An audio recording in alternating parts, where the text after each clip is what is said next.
Si han llegado acá por la imagen de la miniatura, pues sí, se trata de Rocío Bueno, más conocida en internet como Rorro. Como sé que la mayoría de mi audiencia es adulta y varios no saben mucho sobre todo esto de los influencers, los streamers y esas cosas, pues se trata de una influencer de la plataforma TikTok que en los últimos años se hizo extremadamente popular por representar un ideal femenino perfecto, una especie de supergirl que podía hacerlo todo bien con tal de complacer a su novio Pablo. Pablo quería pedir hoy por delivery una hamburguesa de pollo frito para cenar, pero me adelanté y antes de que se la pidiera se la hice yo. Hace un año le monté un ordenador a Pablo. Hoy le he preguntado a mi novio que qué le apetecía comer. Ella sería básicamente el estereotipo de la mujer musa. La mujer musa es la mujer que no incomoda, la que habla suavecito y de forma infantilizada, ya que encarnaría la juventud perpetua que muchos hombres desean en una mujer. Es la chica que nunca queda mal con nadie, la que consiente a su pareja y no se sale de los márgenes establecidos. Es inspiradora, pero nunca controversial. Una mujer que obviamente no existe, ya que solo está en la imaginación de quien no acepta a la mujer real debido a que no la ve como a una igual. Porque cuando alguien te idealiza es porque no te ve como a una persona. Te has transformado en el recipiente luminoso de las expectativas ajenas. Por lo que una vez que has firmado este contrato invisible, jamás debes permitir que vean las grietas que el peso de esas expectativas están creando sobre ti. Pero esas grietas aparecerán tarde o temprano, y cuando las vean, te juzgarán con dureza, que es justamente lo que le pasó a esta influencer.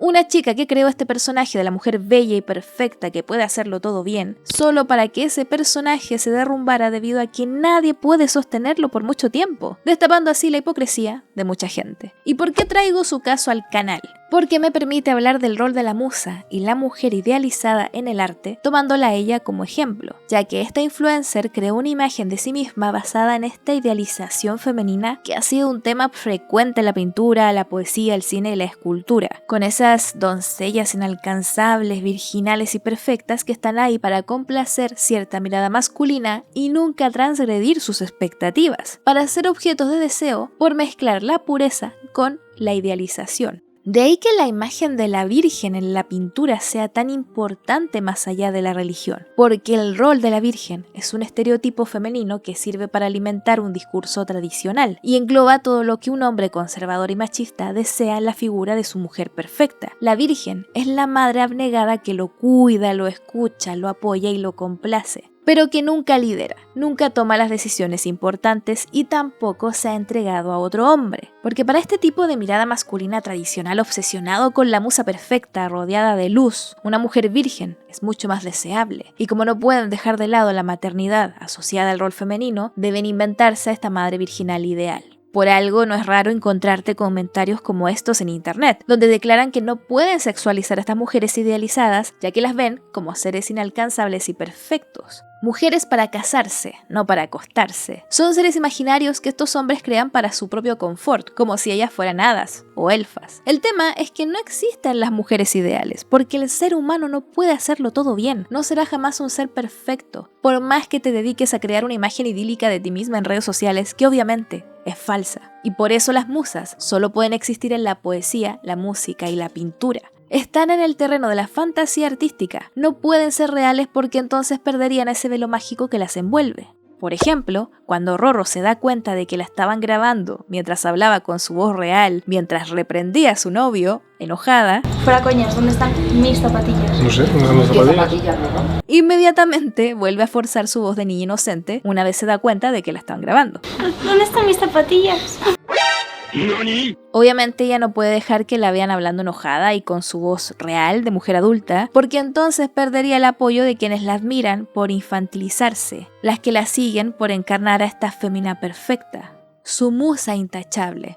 Por eso, cuando la pillan cometiendo un error, acaba siendo triplemente juzgada. Pasa de ser Venus a Medusa, de ser la Virgen María a Magdalena. La gente juzga a esta chica de forma mucho más dura, como harían con otros influencers que han dicho y hecho cosas peores, porque el error de ella fue venderse a sí misma como una idealización, una chica perfecta que todo lo hace bien. Dejó que su audiencia la idealizara y lucró con eso a un punto insano en donde no podía ser ella misma. Además, los seres humanos somos hipócritas y nos encanta ver la paja en el ojo ajeno. ¿Para qué vamos a andar con cosas? Yo, por ejemplo, ya soy una araña vieja que no teme caer mal porque prefiero decepcionar a la gente a tener que lidiar con las expectativas de unos randoms de internet que no me importan. Y créanme que no hay mayor paz mental que esta. Si quieres crear una comunidad real, muéstrate como alguien real. No necesitas inventar un personaje. Quien te siga lo hará porque le caes bien y listo, con tus defectos y virtudes. No tienes que ser un idol perfecto plastificado como esos cantantes coreanos. El problema es que por mucho tiempo, Rorro fue usada por su propia audiencia para menospreciar a otras mujeres con las cuales la comparaban constantemente, diciendo que así es como debe ser una buena mujer, que si la criticaban era por envidia, que ella es todo lo que un hombre querría tener, no como esas malditas feministas, etc. Y menciono todo esto porque ella jamás alzó la voz para pedirle a su público que dejaran de utilizarla para denigrar a otras mujeres, porque obviamente estos hombres eran su público objetivo, no podía confrontarlos. Creó conscientemente este personaje de la musa ideal, se convirtió en la Beatriz de Dante, por lo que ya no podía salirse de ese papel si no quería caer en los círculos del infierno. Se puso los grilletes y estos se transformaron en una cruz. Por eso tenía que jugar al papel de víctima constante, el de la chica que llora con música triste de fondo cuando le señalan un error para que no vieran la mentira. Lo que no quiero es que el esfuerzo de todos estos meses se eche a perder y que si gano, que digan que ha sido por el casco. Una mentira tras otra que se fueron acumulando y no es un efecto Mandela. ¿Empezaste con lo de a Pablo le apetecía? ¿O en ese yo momento no? Nunca he dicho, Nunca has dicho nunca eso. he dicho a Pablo le apetecía. Es efecto Mandela. Es efecto ¿Qué me Mandela. dices? Hoy a Pablo le apetecía una taza de café. A Pablo le apetecía no chocoflakes para desayunar. Hoy Pablo me ha dicho que le apetecía comer pasta. Así que empezaron a escarbar en su vida al punto de descubrir que muchas de las cosas que ella decía hacer con sus propias manos, en esos videos que se hicieron tan populares, en realidad eran el trabajo de otras personas a quienes nunca dio crédito. Como estos trajes que declaró haber hecho ella, pero que en realidad salieron del taller de confección de otra mujer.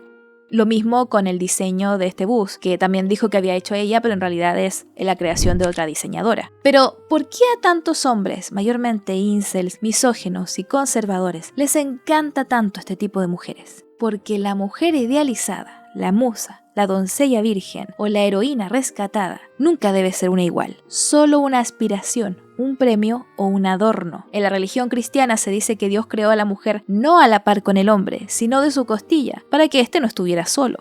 Pero es que ser una musa no es solamente ser admirada, sino también reducida, ya que pierdes tu propia voz para convertirte en la voz de otro. No puedes existir como sujeto independiente con sus propios claroscuros, con sus propios deseos y complejidades. Esta idea de la mujer al servicio del hombre es extremadamente antigua y el arte representó muy bien cómo la sociedad le impuso estas cadenas invisibles. Y lo que pasa cuando una mujer rompe estas cadenas y se independiza de esas expectativas imposibles, automáticamente pierde su halo etéreo, transformándose en la bruja malvada, en la solterona amargada o en la prostituta. Por eso a esta mujer se la pinta como un ser envidioso, feo o malvado, porque cualquier mujer que se animara a incomodar, a dar su honesta opinión y salirse de ese rol idealizado, se la juzgaba como alguien vil. Esto se hacía para desalentar a otras mujeres de romper sus cadenas y liberarse, ya que nadie quería lidiar con el escarnio de ser la bruja malvada del cuento. De ahí que el arte de la época medieval y el Renacimiento se empeñara tanto en retratar a estas musas virginales e ideales. Se hacía con una intención moralizante, y entonces muchas mujeres elegían ser complacientes, ya que eso las posicionaba en una zona de comodidad donde serían protegidas y hasta admiradas. No podemos culparlas. Era puro instinto de supervivencia. Y hoy en día muchos han reemplazado la palabra bruja por feminista. Siguen quemando a las mujeres que rompen sus cadenas, pero de otras formas. Esta vez, la plaza con la pira es el internet y el inquisidor, un usuario o usuaria promedio de Twitter, Instagram, TikTok o Facebook. Y para el pintor clásico, que necesita de una musa que lo inspire, la figura de la mujer que ha creado es la encarnación de la belleza armoniosa, perfecta y agradable a la vista, que jamás incomoda, porque una mujer musa no puede reprocharlo ni abrirle los ojos a la realidad, solo inspirarlo, llenar su mente de fantasías. Esta mujer musa fue muy popular en el movimiento prerrafaelita y luego inspiraría a los románticos, que también fantasearían con esta doncella de piel pálida que nunca envejece, absolutamente idealizada. Solo tienen que leer algunos textos de Edgar Allan Poe para que entiendan a lo que me refiero, donde hasta la mujer muerta se transforma en un ideal inspirador para el hombre que la desea. Pensemos también en el mito griego del escultor Pigmalión, quien se enamoró de una estatua de Galatea que él mismo había tallado, y es el ejemplo perfecto de esa idea de las mujeres como objetos bonitos, perfectos, que nunca deben contradecirte y siempre deben permanecer jóvenes, intachables. Y la representación de las prostitutas fueron utilizadas para simbolizar los males de la sociedad frente al ideal de virtud femenina representado por figuras como la Virgen María o la doncella secuestrada, evidenciando cómo, especialmente en el siglo XVIII y XIX, se acentuaba la dicotomía entre mujer virtuosa y mujer erotizada, estableciendo así a la femme fatale como un arquetipo cultural que perdura hasta el día de hoy, junto a la figura de la bruja. De ahí que la contraparte de alguien como Rorro sería la streamer o influencer que se sexualiza en internet, a quien tacharán de prostituta automáticamente, pasando acá de la idealización a la pura sexualización. De nuevo, la persona en sí misma no existe, solo es un producto, un objeto al servicio de las expectativas ajenas. Y pensemos en la palabra musa, la cual proviene de las 9 hijas de Zeus y Mnemosyne en la mitología griega, que eran divinidades que representaban a las artes y las ciencias, la poesía épica, la música, la astronomía, la danza y la tragedia. Por eso las musas no eran mujeres reales, sino fuerzas divinas, entidades que trascendían lo humano y que visitaban al artista para concederle inspiración. Por eso se pensaba que el poeta no creaba por sí mismo, sino que era un medium a través del cual la musa hablaba. Por eso se creía que el talento artístico no era fruto del esfuerzo, sino un don divino, un tema del cual hablé en este video por si quieres echarle un vistazo después de este. Y acá es donde se asociará la figura de la mujer en el arte como fuente de creación, pero no como creadora, porque ella es el origen e inspiración de la obra, pero nunca la autora. Las pocas que pudieron recibir formación artística fueron invisibilizadas, intentaron borrarlas de la historia. Recuerden que hasta no hace poco tiempo a la mujer no se le permitía estudiar a la par del hombre. Por eso no es raro que tantos historiadores de arte decidieran omitir casi por completo a las mujeres artistas de sus libros. Por ejemplo, en la carrera de artes en la universidad siempre te piden Historia del arte de Gombrich, un libro en el cual el autor no menciona a ninguna mujer pintora ni escultora. Y estamos hablando de un libro que es referente en el mundo académico hasta el día de hoy. Por eso no es raro que se diga que Kandinsky es el precursor y creador del arte abstracto, cuando en realidad fue el artista Hilma af Klint, quien pintó más de 1000 cuadros abstractos mucho antes de que aparecieran Mondrian y Kandinsky. Por otro lado, según estos artículos y estudios que les estoy enseñando ahora, la mayoría de arte que se expone en museos y galerías es de hombres, mientras que la mayoría de pinturas de desnudos en el arte representan a mujeres. Es decir, la mujer debe ser destacada como la musa que inspira al artista, pero nunca como la artista que crea. Y siguiendo con el tema de la mujer idealizada. Dante Alighieri, el autor de la Divina Comedia, transformó a Beatriz Portinari, una joven florentina, en la guía espiritual que lo conduce hasta el paraíso en su libro, pese a que ella murió joven y apenas intercambió palabras con Dante. Francesco Petrarca hizo algo similar con Laura, una mujer casada a quien amó en silencio y que se convirtió en el eje de su cancionero, uno de los textos fundacionales de la lírica amorosa occidental, pero ella jamás correspondió a sus sentimientos. Y por otro lado tenemos a Pablo Picasso, que solo veía a las mujeres como musas, pero que en la vida real las maltrataba al punto de orillarlas al suicidio.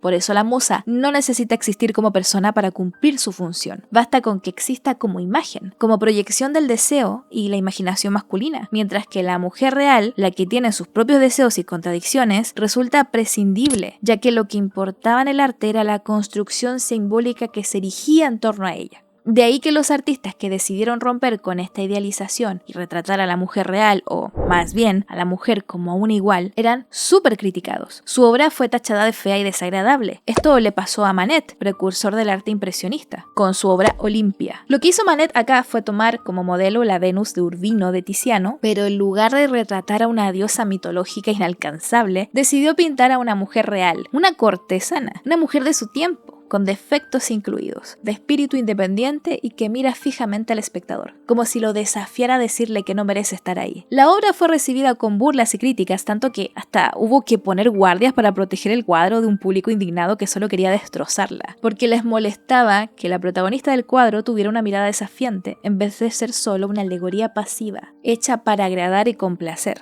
Pero el mejor ejemplo de esto sería la obra de Suzanne Valadon, quien antes de ser pintora postimpresionista fue modelo. No se imaginan el escándalo que causó Suzanne a principios del siglo XX cuando empezó a pintar desnudos femeninos por su propia cuenta, porque el simple hecho de que una mujer abordara este género ya era un escándalo. No se aprobaba que una mujer pintara desnudos femeninos ni masculinos. De hecho, cuando pintó este cuadro de Adán y Eva, la obra tuvo que ser censurada y ella tuvo que cubrir los genitales del hombre con hojas de parra para que la dejaran exhibir. Además, sus modelos no seguían el canon de suavidad y pasividad esperado, sino que tienen un trazo duro, un vigor muscular que chocaba con lo que se esperaba de un cuerpo femenino, lo que llevó a varios críticos de la época a calificar sus desnudos de ridículamente masculinos y viriles. Lo cual es gracioso, ya que estos desnudos eran autorretratos. Ella estaba pintando su propio cuerpo de forma realista. No se idealizaba a sí misma, no buscaba complacer la mirada masculina. Ella quería crear arte genuino e intimista, porque cuando idealizamos a alguien, dejamos de ver a la persona real y comenzamos a ver una proyección de nuestros propios deseos, temores y necesidades. No se le concede al otro o a la otra la posibilidad de ser contradictoria, imperfecta o simplemente humana. Y por eso la mujer musa es la mujer despojada de su individualidad. La historiadora del arte Griselda Pollock explica que todo esto se debe a una estructura de poder según la cual el hombre ocupa un lugar de sujeto que mira y que crea y que piensa, mientras que la mujer ocuparía el lugar del objeto que es mirado, sentido y representado. Siempre pienso en Elisabeth Sidal, que fue modelo de varios pintores como Dante Gabriel Rossetti, con quien finalmente se casó. Sidal posó para algunos de los pintores más célebres de la época. Fue la Ofelia de John Everett Millais, obra para la cual permaneció horas sumergida en una bañera de agua fría, lo que le provocó una neumonía severa. Pero es que Sidal no era solo una modelo. También fue poeta y pintora. Sin embargo, su obra fue sistemáticamente eclipsada por su papel como musa de Rossetti. De hecho, su vida estuvo marcada por la dependencia al láudano y la fragilidad de su salud la llevó a una muerte prematura por sobredosis a los 32 años. Rossetti estaba tan atormentado por la culpa que llegó a enterrar el único manuscrito de sus propios poemas junto al cuerpo de Sidal, para luego, años después, mandar a exhumar la tumba y recuperar los poemas con el fin de publicarlos. Otro caso sería el de la pobre Camille Claudel, una escultora francesa que trabajó como discípula, amante y musa del desgraciado de Augusto Rodin. Claudel poseía un talento tan extraordinario que muchas de sus obras superaban a las de Rodin, y se sabe que muchas de las piezas atribuidas a este escultor fueron en realidad hechas por ella. Pese a esto, Camille fue internada por su familia en un hospital psiquiátrico, donde permaneció durante 30 años hasta su muerte, olvidada por el mundo del arte. Y luego tenemos a Dora Maar, una fotógrafa consolidada que estuvo en una relación con Picasso, que la retrató numerosas veces, entre ellas en la serie conocida como La mujer que llora, la cual sintetiza el sufrimiento de Maar durante los años de la Guerra Civil. Picasso llegó a declarar que para él, Maar no era realmente una persona, sino una imagen a través de la cual expresaba el dolor de la guerra. Para Picasso, el dolor de esta mujer fue un instrumento para alimentar su propio arte, pese a que este sufrimiento se debía a la relación tormentosa que ella vivió con él, no por la guerra civil. Y tras la ruptura con Picasso, Dora Maar prácticamente abandonó la fotografía y ella misma llegó a decir que después de Picasso no había ningún dios capaz de sustituirlo. Y esta frase me duele, me parece horrible, pero siento que revela hasta qué punto la relación con el artista había colonizado su propia identidad como persona. Y es que hasta la propia Frida Kahlo, que se volvió su propia musa creadora, y por eso muchos la ven como una feminista, se subyugó a Diego Rivera, poniéndolo a él como maestro sol al cual ella orbitaba. En su ensayo Modos de Ver, escrito en 1972, John Berger analizó todo esto. Él explica ahí cómo la tradición pictórica europea, particularmente en el género del desnudo, construyó a la mujer como objeto de una mirada masculina externa. Berger sintetizó esta dinámica en una fórmula célebre. Los hombres actúan y las mujeres aparecen. Los hombres miran a las mujeres y las mujeres se observan a sí mismas siendo miradas. Esto pasa mucho en el cine, por ejemplo. Como si la mujer fuera una espectadora de su propia imagen. Una imagen que le fue impuesta, por supuesto, no una que ella haya elegido. Por eso son tan importantes artistas como Tracey Emin, Marina Abramovic, Cindy Sherman o Ana Mendieta, que utilizan su propio cuerpo como material artístico, pero desde una posición de control absoluto sobre lo que quieren representar con él. Se trata de anti-idealizarse, de decidir cómo y cuándo mostrarse, y siempre bajo sus propios términos, aunque esto moleste a otras personas. La idea, de hecho, es que su arte moleste, que incomode. Y para finalizar, solo quiero decirles esto. a hombres y mujeres. No teman desagradar a los demás. No tienen que fingir algo que no son para triunfar en la vida. Todos le caemos mal a alguien y eso está bien. No tiene que quitarte el sueño que un tal Juanito o Juanita te deteste. ¿De verdad es tan importante que todos te vean como un ser perfecto que no puede equivocarse? Yo debo caerle mal a un montón de gente y me da igual. Es parte de este trabajo. Si tu idea de creación de contenido en internet gira en base a un personaje de ti mismo que no podrás sostener con el tiempo, la gente será extremadamente cruel contigo una vez empiezan a detectar las evidentes fisuras de tu humanidad. Porque a los usuarios de internet no les gustan los seres humanos, solo quieren consumir personajes. Por eso, no te vendas como una marca, no te vendas como un personaje, no temas mostrarte como una persona, porque lo cierto es que a la larga siempre se valora más el contenido genuino que lo prefabricado. No permitas que nadie te idealice. Muchas gracias por llegar al final de este video, espero que les haya gustado. Y como siempre, quiero agradecer a los miembros del canal y a mis Patreons por apoyar este proyecto, por estar ahí. Muchas gracias chicos, los quiero mucho. Infinitas gracias a todos ustedes. Quiero recordarles también que si quieren aprender acuarela, en mi Patreon subo tutoriales y videos sobre esta técnica por si quieren unirse por allá. Dicho esto, recuerda que no tienes que ser un genio para ser un artista genial. Hasta pronto.